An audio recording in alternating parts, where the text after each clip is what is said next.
been, give or take, 2-ish years. I think the last video I put up on the Doxa Chinese D1S HID bulbs was about 5 months ago, and that was a 30,000 kilometer update.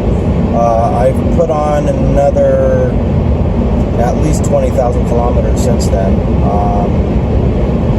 Anyway, with that said, one of the bulbs died today. It was fine last night, started the car today, and I got this warning symbol, which in the sob world means that either the leveling for the lights is out or one of the bulbs are out. So I got outside, went and checked, and sure enough, the bulb is out. So looks like the lifespan on these is about, well, for a sob anyway, it's 2 years.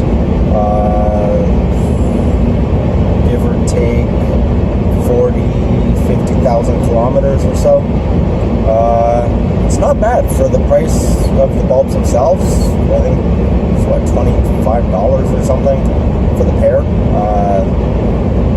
Yeah, I mean, it is what it is, but I guess this concludes the Doxas, and I'm going to be buying another set. So yeah, still wonderful bulbs for the price, can't beat them.